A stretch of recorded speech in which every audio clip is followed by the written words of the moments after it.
ቅናተኛው ጎረቤት።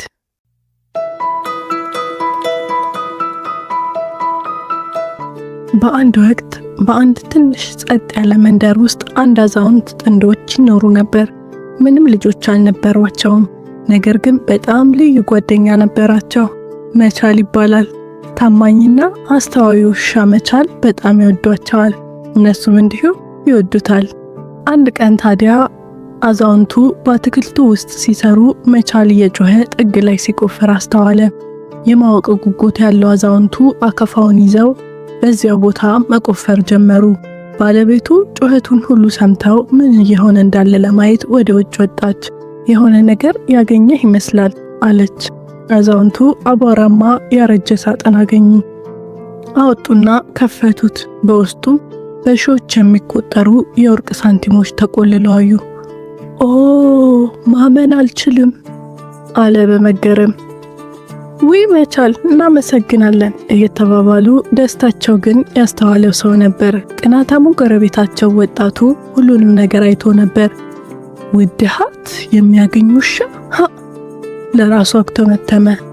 እሱ ለኔ ሊያገኝ ይችል እንደሆነ እስኪ እናያለን አለ። በዚያ ምሽት አዛውንቶቹ ባልና ሚስቶች ከተኙ በኋላ ቅናተኛው ጎረቤት ሾልኮ ወደ ቤታቸው ገባ። መቻልን በምግብ አታሎ ጠልፎ ወደ ቤት ወሰደው። በማግስቱ ጠዋት አዛውንቶቹ ከእንቅልፋቸው ሲነቁ መቻል ልጄ የት ነህ እያሉ ሲጦሩት ቆዩ። ነገር ግን ሊያገኙት አልቻሉም።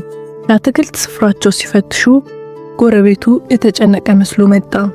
ውሻችሁ ጠፋ እንዴ ሲል ጠየቀ። እነርሱ አዎ የትም ልናገኘው አልቻልንም ብለው መለሱለት። ጎረቤቱን ዛሬ ጠዋት ያየሁት ልበል አለ። የሆነ ድመት እየተከተለ ወደ ከተማ ሲሄድ ነበር።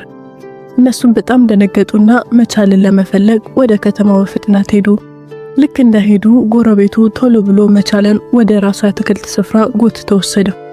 ለአንተ ውሻ ሀብት እስክታገኝ ድረስ ፈልገህ ቆፍር፣ አለበለዚያ ግን ባለቤቶችህ ዳግመኛ አታያቸው። መቻል አማራጭ ስለሌለው መሬቱን ማሽተት ጀመረ።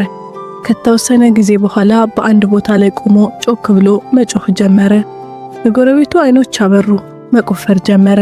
በእርግጠኝነት ከአዛውንቶቹ የበለጠ ሀብት እንደሚያገኝ አሰበ። ማመን አልቻለም። እሱም ሳጥን አገኘ።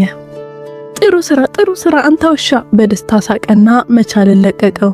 ወዲያውኑ ወደ ቤቱ እያሮጠ ሄደ። ጎረቤቱ ማንም ሳይመጣበት ቶሎ ብሎ ሳጥኑን ወደ ቤቱ አስገባው። አዛውንቶቹ እንዳዘኑ እና ባዶ እጃቸውን ተመለሱ። ቤት ሲገቡ ግን መቻልን በማየታቸው በጣም ደስ አላቸው። በዚያው ምሽት ያ ጎረቤታቸው ሊጎበኛቸው መጣ።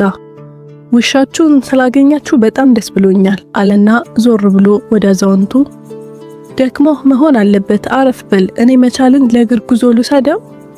አዛውንቱ እንዴት ደግነህ፣ እሺ ዞር አርገው አሉና ፈቀዱለት።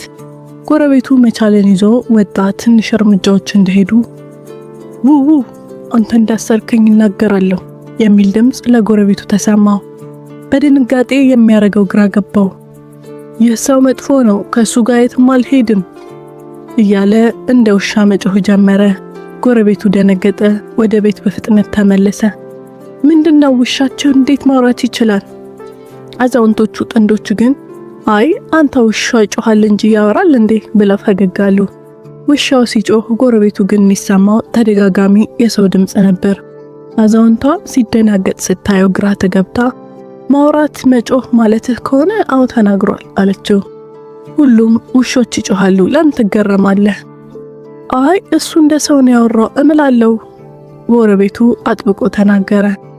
ምናልባት ትንሽ ረፍት ያስፈልግ ይሆናል፣ ግራ ተጋብተሃል። አዛውንቱ በደግነት ሐሳብ አቀረቡ። በማግስቱ ጎረቤቱ ወደ አዛውንቶቹ ቤት ሄደ። ትናንት ለተፈጠረው ነገር ይቅርታ ለመጠየቅ ነው የመጣሁት አላቸው። መቻል እየተሯሯጠ ነበርና እንደገና ሲያወራ ሰማው። ያ መጥፎ ጎረቤት ነው አታስገቡት። አሁንም ቃላቱን የሰማው ጎረቤት ብቻ ነበር። በጠዋቱ ብርድ ላቡ እንደ ውሃ ፈሰሰ። እንደገና ተናግሯል። ውሻህ እንደ ሰው እየተናገረ ነው። አዛውንቶቹ ባልና ሚስት ተጨነቁ።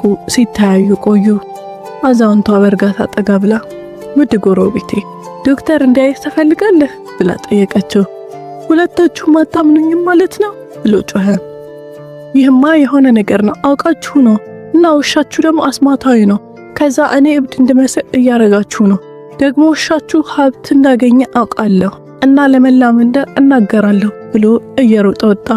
ብዙም ሳይቆይ ከመንደሩ ሽማግሌና ከብዙ ሰዎች ጋር ተመለሰ። በመንደራችን ውስጥ ጠንቋዮች እዚህ አሉ ሲል ተናገረ እና ይህ አስማታዊ ውሻቸው ነው። ጥበበኛና የተከበረ ሰው ሽማግሌ አዛውንቶቹን ተመለከተ። እነዚህ ሰዎች እዚህ ለረጅም ጊዜ ኖረዋል። ደግ ልብ ያላቸው ሰዎች ናቸው። ማስረጃ ካለ አሳይ፣ ያለበለዚያ ግን ጊዜያችንን አታባክ። ጎረቤቱም ወደ መቻል እየጠቆመ አንድ ነገር ንገራቸው፣ አስማታዊ ውሻ ተናገር እንጂ። መቻል በቀጥታ ወደ ጎረቤቱ ተመለከተና አንተ ትቀናለህ፣ ጥሩ ሰው አይደለህም አለው። ይኸው ማስረጃ፣ የሚናገር ውሻ። ጎረቤቱ በድል አድራጊነት ጮኸ። አዛውንቱና የመንደሩ ነዋሪዎች ዝም ብለው አዩት። ስለምን እያወራህ ነው ብለው ጠየቁት። ውሻው በቃ ጮኸ። አይ እሱ እንደኛ ተናግሯል፣ እናንተ ሰምታችኋል አይደል? የመንደሩ ሰዎች ግራ ተጋብተው ጩኸት ብቻ ስለሰሙ እያጉረመረሙ ሁሉንም አንገታቸውን ነቀነቁ። እውነቴን ነው፣ ደግሞ ሀብት የሚያገኝ አስማታዊ ውሻ ነው። ጎረቤቱ በተስፋ መቁረጥ ተማጸነ። አዛውንቱ በእርጋታ ውሾች በጣም ጥሩ የማሽተት ስሜት አላቸው፣ ለእኛ ሳጥኑን ማግኘት በአጋጣሚ ነበር። ጎረቤቱ በንዴት ሁሉንም ነገር ማውራት ጀመረ። መቻልን እንዴት እንደጠለፈ እና በራሱ የአትክልት ስፍራ ውስጥ ሳጥኑን እንዲያገኝ እንዳስገድደው፣ ከዛም ወደ ጓሮ ሮጦ ሳጥኑን በህዝቡ ፊት ጎትቶ መጣ።